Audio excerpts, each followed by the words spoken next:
Hi everybody, Stefan Molyneux from Free Domain Radio. Hope you're doing well. Wouldn't it be great if when society faced a real crisis, it could just shine out the big H flashlight, the searchlight?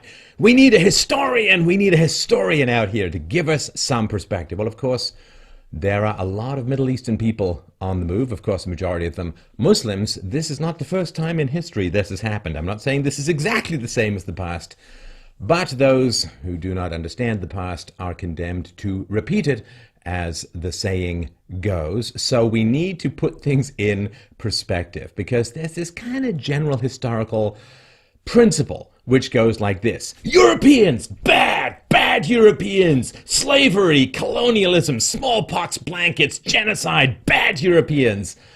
And historically really doesn't hold up as well as you'd think. So let's dig back into history, figure out how Europe and the Muslims have got along in the past, and see if we can untangle some potentials for a different future from the past. That's really the point of history, to take us off the train tracks of ignorant inevitability and give us some free will in the matter. So this is an important and essential presentation.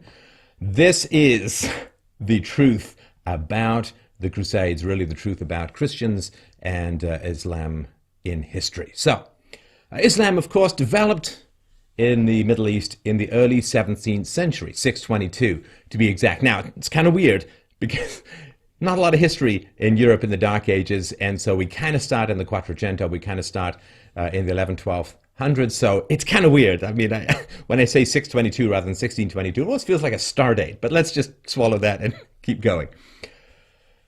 Now, early in the 7th century, Islam developed. By the end of the 7th century, it had conquered most of the Middle East and North Africa. This was not the most peaceful conversion the world has ever seen.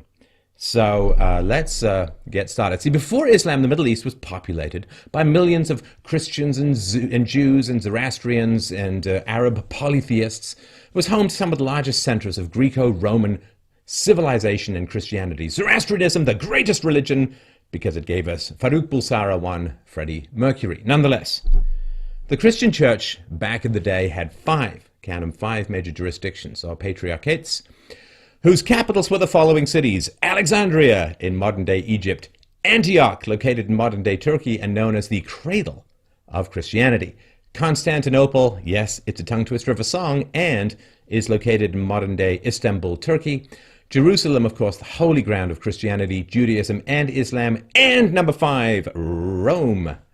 So this is where it started. Now, in 613, Zoroastrian Persians captured Antioch in modern-day Turkey.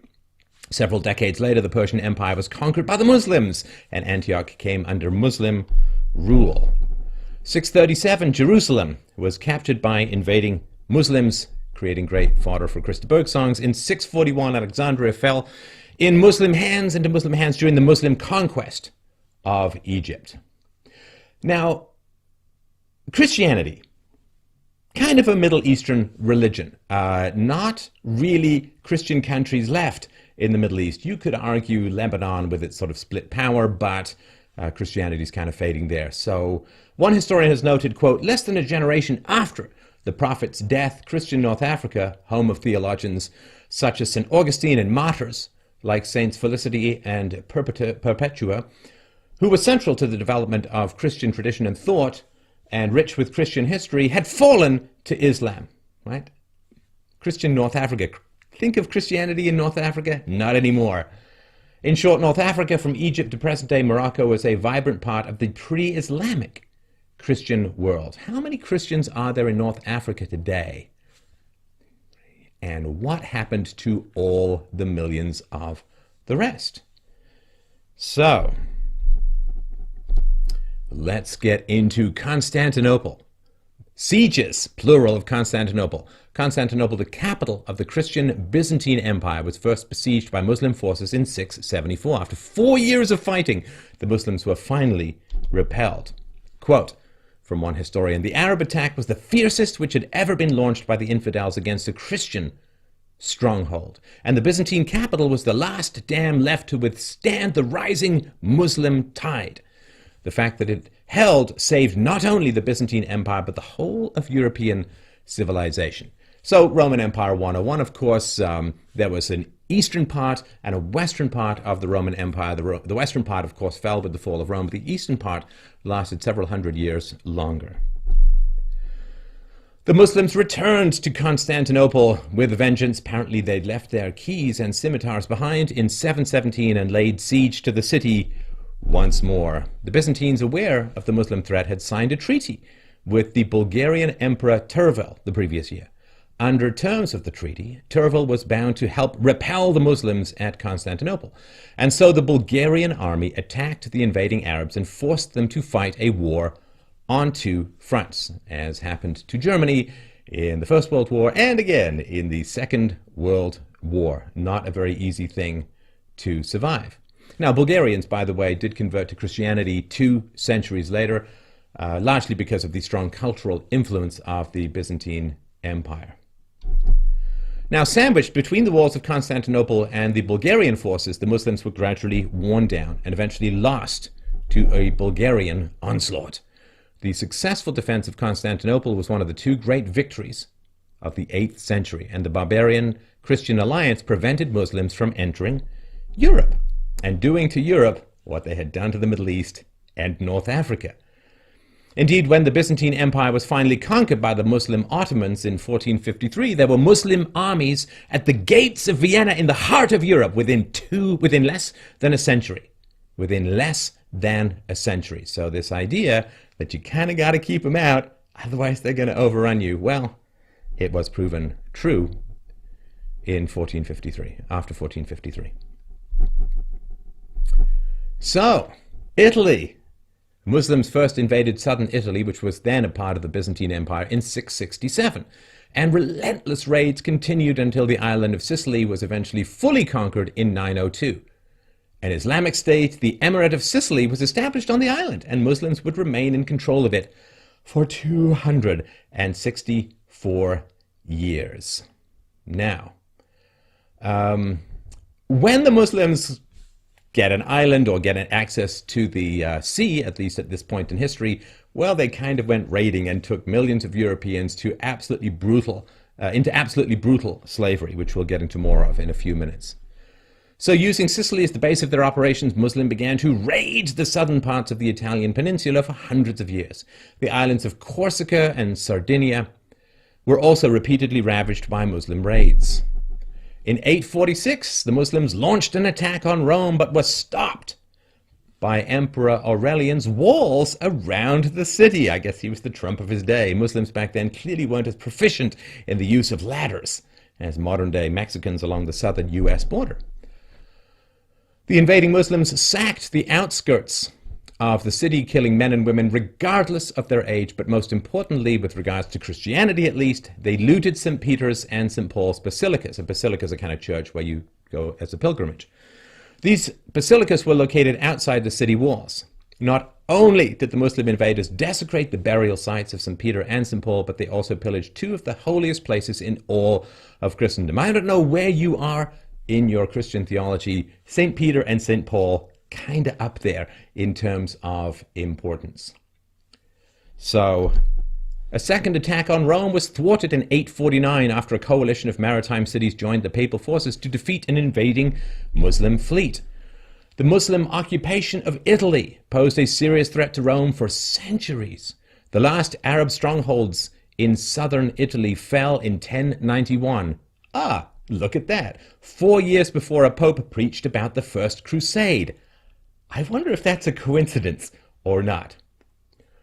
In the early 10th century, a Christian alliance, an early precursor to the Crusades, was formed between Rome, the Franks, the Byzantines, the Lombards, who are a Germanic tribe, and the Italian city of Naples. Well, the reason you probably haven't heard about it is because the goal of the alliance was to repel the Muslim invaders of Italy. Indeed, Christian forces led by Pope John X successfully destroyed a key Muslim fortress in central Italy in 915. This is one of the few times in history when a pope has led an army into battle. Pope X, of course, Pope the X, I imagine a forefather of Malcolm X or Malcolm X. I guess I'll look that up later. So, let's just do a quick brief summary here. We talked about 5 key Christian capitals. Well, by the end of the 7th century, 3 of the 5 Christian capitals were under Muslim control. Constantinople was besieged twice by Muslims, and Rome was attacked and had its holy shrines pillaged and desecrated. So you could see why the Christians might be rather upset by these continual Muslim onslaughts and predations and the stealing of wide swaths of populations and selling it into brutal slavery. But wait! There's more. Let's get into it. And the reason why this is important is that the Europeans, have gone through a fairly self-critical phase, at least since the beginning of the 20th century.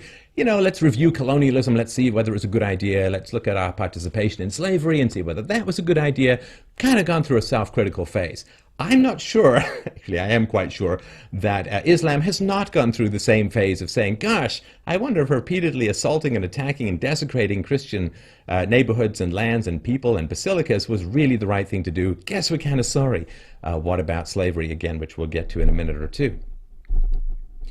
In 711, Muslims invaded Spain, which was inhabited by Christian Visigoths, and they conquered most of Spain in about 9 years. And they established the first Islamic state on European territory, the Emirate of Cordoba.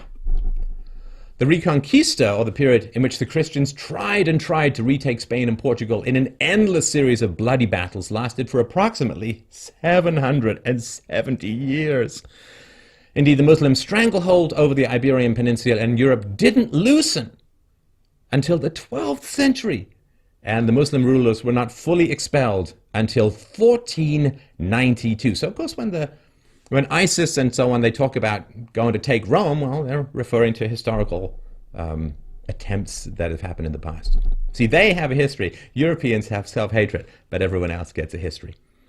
Now, once the Muslims secured control over the Iberian Peninsula, they tried to conquer the rest of Europe. However, oh look, it's Muslims and French people again. The Franks stood in their way. In 732, one of the most important battles in the history of the world took place near the city of Tours, France. Frankish forces led by Charles Martel defeated an invading Muslim army and put an end to Muslim expansions into Europe from the southwest. For the southeast, they had to wait for Angela Merkel, who apparently now is kind of on their side. Western historians regard the Battle of Tours as the battle that saved European Western Christian civilization. The victories at Tours and Constantinople halted Muslim conquests in Europe for several centuries. Let's break it up with a little visual, shall we? This is the end of the Reconquista, Battle of Tours. I think there's a woman in there somewhere in the middle. Perhaps it's an angel. And last but not least, let's have a look at the spread of the Muslim Caliphate from 622, the founding of Islam, to 750. That's not a lot. It's not a big time slice in history, and that's quite a lot of non-gray in the map here. So there were, of course, this is a caliphate, just basically means empire. So what was life under Muslim rule? For the Christians in the Middle East and North Africa, and perhaps soon to be Europe, well, quite brutal, I think is the phrase we're looking for. So, here's how it worked. If Christians somehow survived the Muslim onslaught and weren't forcibly converted to Islam, they were given the status of zimmis, non-Muslim second-class citizens, and were required to pay exorbitant taxes. The most common method of subjugating the Christian population were the jizya, a religious head tax imposed on non-Muslims, and the kharaj, a non-Muslim land tax. Right? So if you weren't a Muslim, you had to pay these taxes. Many Christians chose to convert to Islam to avoid, say, starving to death. The crushing tax burden, the jizya alone, was more than 20% of a person's wealth. This is back when there really wasn't that much wealth in the world, well above the norm of taxes for the time. And of course, this particular tax could be set much higher depending on the whim of the Muslim rulers. Now, of course, it was a slow train of news in the Middle to Ancient world. So news of the Christian suffering reached the West in the late 10th and early 11th century, when a Muslim emperor ordered the persecution and forced conversion of many Christians in his empire. The oppression of the Zimmis culminated in the destruction of the Church of the Holy Sepulchre in Jerusalem, the most revered church in the Christian world. So the Church of the Holy Sepulchre is the site of Jesus' crucifixion, burial, and resurrection. Kind of key, kind of important, kind of central. A historian has noted, word reached the West fairly quickly of the Christians' suffering and vulnerability, of the destruction of the Church of the Holy Sepulchre, and of the difficulties encountered by pilgrims to the Holy Land. You've got to go make the pilgrimage for a lot of these people. That news would color and inform Western attitudes towards Jerusalem and Muslims throughout the 11th century and into the era of what we call the Crusades. So, even though the Christian Byzantines repelled the second Muslim attack on Constantinople, the fight for the survival of their homelands was far from over.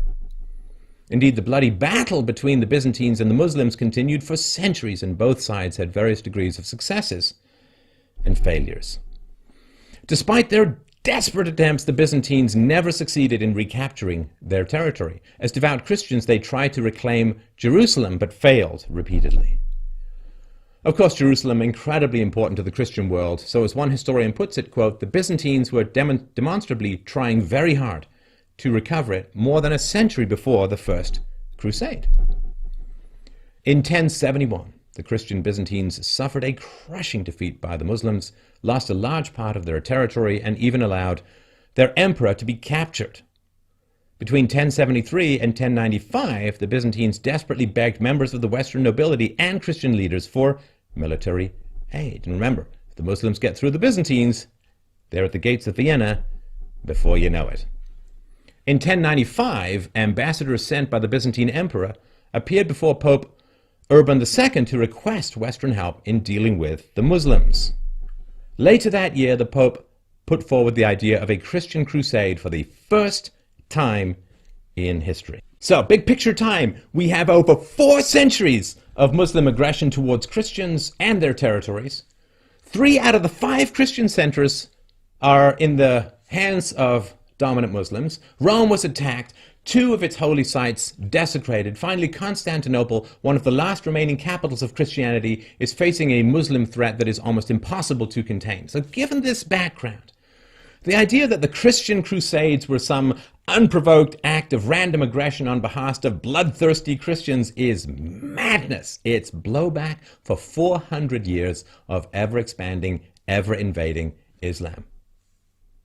Now, ask your Muslim friends, what's their view of the Crusades? Is this view at all accepted? Not really. In general, nobody mentions the fact that Jerusalem, whose capture was the goal of the First Crusades, was first conquered by the Muslims, and the Christian Crusaders just wanted to take back what was theirs to begin with. You know, it's funny how 400 years of throwing endless waves of people at the Christians will eventually get blowback. And I'm telling you, when Europeans get annoyed, they get very annoyed.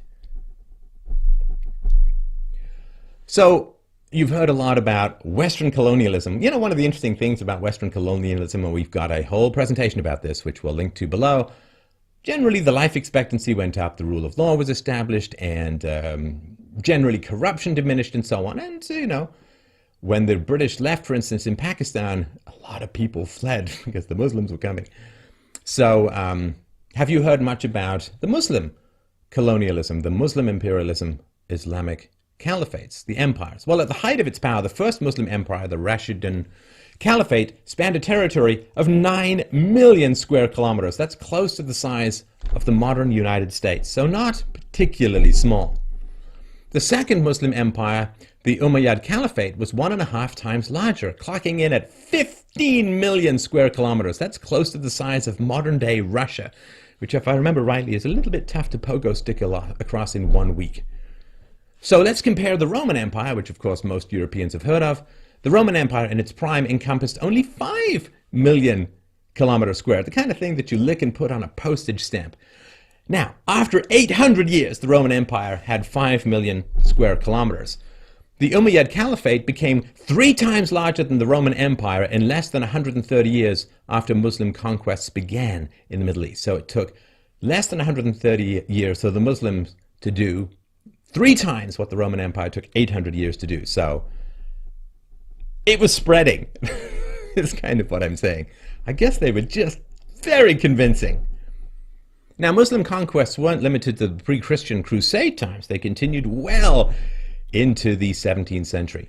The Ottoman or Turkish Empire captured Constantinople in 1453, putting an end to the Christian Byzantine Empire, conquered the Balkans, and eventually attempted to capture Vienna, located right in the middle of Europe, in both 1529 and 1683.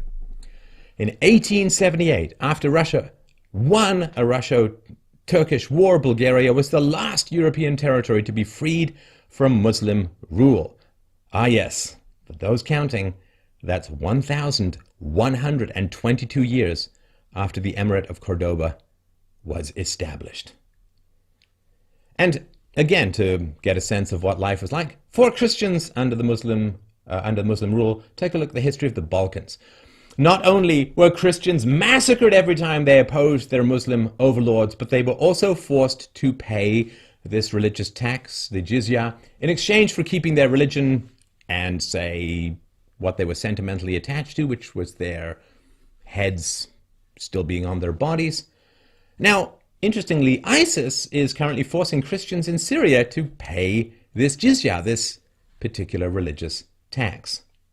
And the Turks also imposed what is not euphemistically called the blood tax. Now, under the Turkish Muslim Ottoman rule, the Christian boys aged 8 to 18 were routinely abducted from their parents, forcibly converted to Islam, and then enrolled in the Ottoman military, which formed the elite Janissary Corps. So stolen from your parents, forcibly converted to Islam, thrown into the military. That is quite a tax. Let me put it. It's a little tough to put that on your 1040.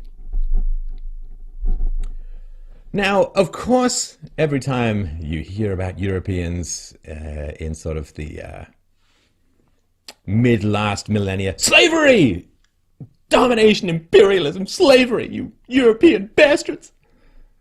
Well, did you ever hear about Islamic slavery? You should have, because it was really quite a lot, very big and exceedingly brutal. And we got a whole presentation on this channel called The Truth About Slavery. We go into this in more detail. But Islam dominated the slave trade between the 7th and 15th centuries. The Christians entered the market of human flesh much later. 1519 to 1815 is the period of Christian slave trading. The death toll from 14 centuries of the Muslim slave trade in Africa is estimated at over 112 million souls. Now, the Muslim slave trade typically dealt in the sale of castrated male slaves called eunuchs.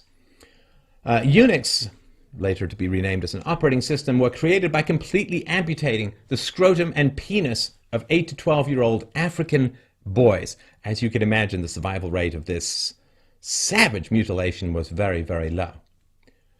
And Africans, of course, in Africa are constantly complaining about Western imperialism, European imperialism, even though life expectancy more than doubled when Europeans took over South Africa.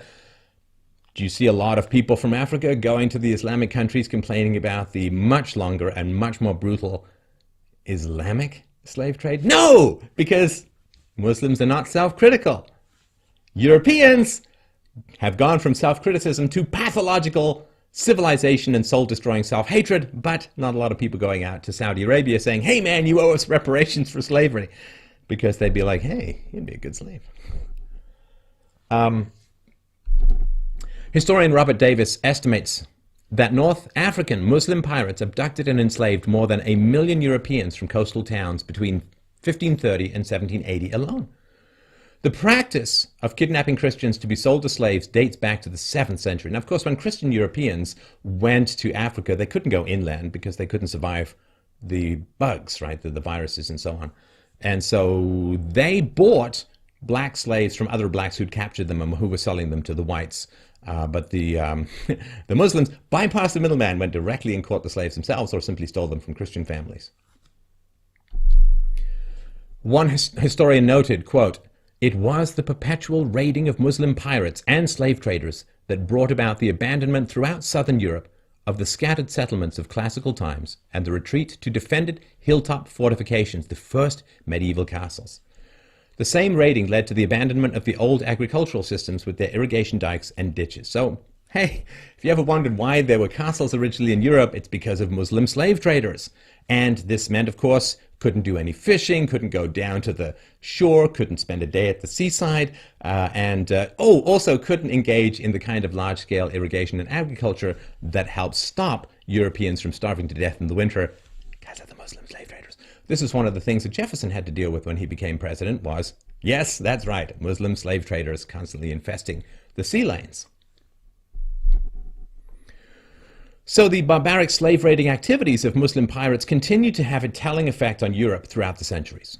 France, England, and Spain lost thousands of ships, devastating to their seaborne trade. Long stretches of the coast in Spain and Italy were almost completely abandoned by their inhabitants until the 19th century. It's a long time, people. Now, the Ottoman penetration into Europe in the 1350s and their capture of Constantinople later in 1453 opened new floodgates for the slave trade from the European front. In their last attempt to overrun Europe in 1683, the Ottoman army, although defeated, returned from the gates of Vienna with 80,000 captives.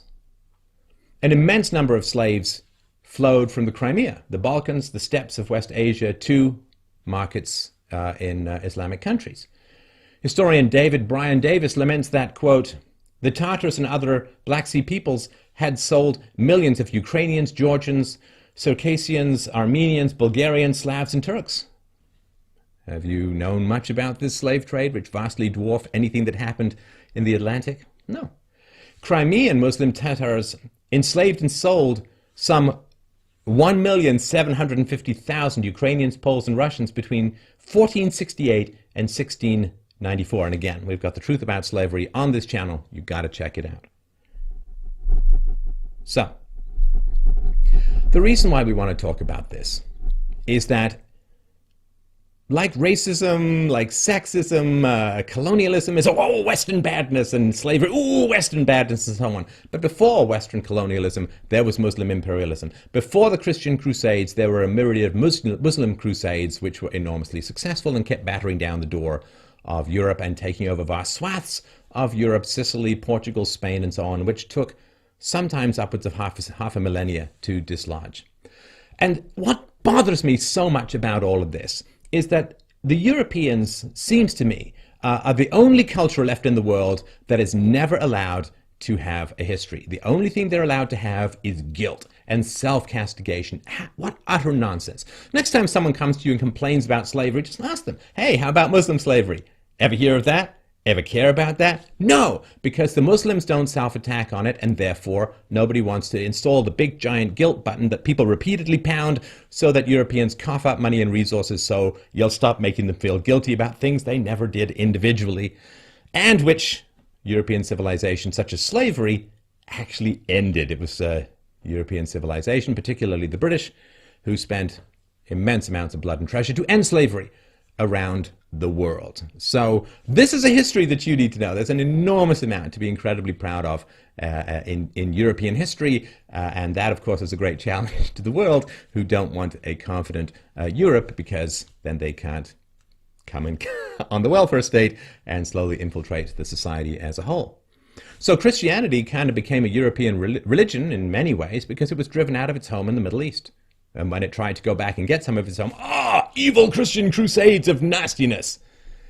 And people, I mean, this is true for everyone. You have a history. This history is important. You know, Europeans, by hacking at the roots of their history and destroying the source, any respect for the source of their culture, if you don't have a history, you're like a tree without any roots, just plopped down there on the ground. The first breeze or a guy leaning against you, you're just going to fall over.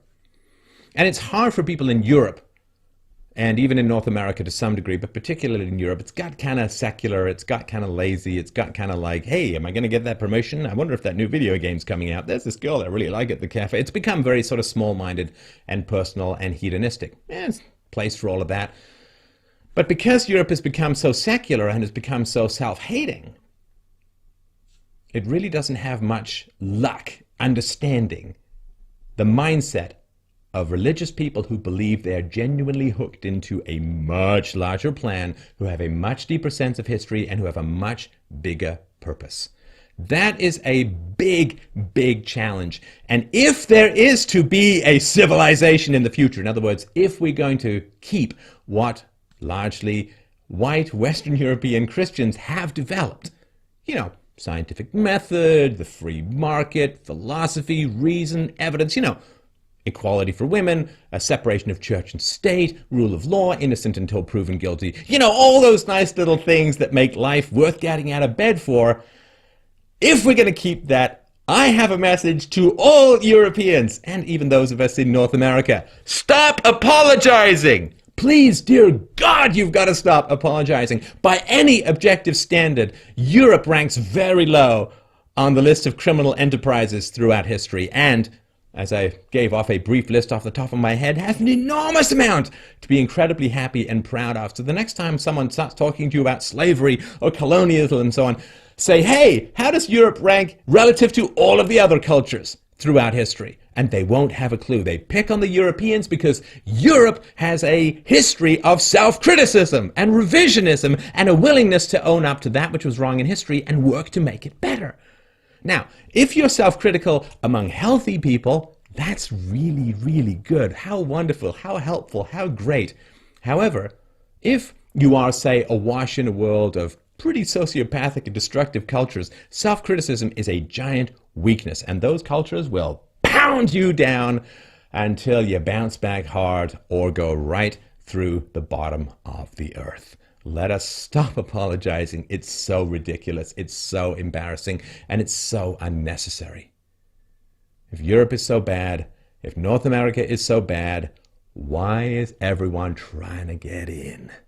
Because there's great wealth and great value and great civilization and great treasure that for 2,500 years, since the days of the pre-Socratics, has been slowly evolving and pushed along by the West, by Europe, by North America. Stop apologizing.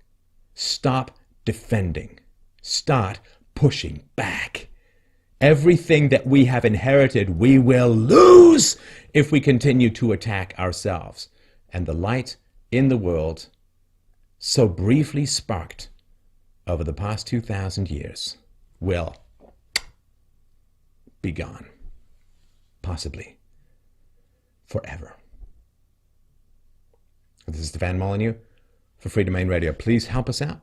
freedomainradio.com/donate to help out the show. Please help us get this essential message to the world and to the future. And thank you so much for watching.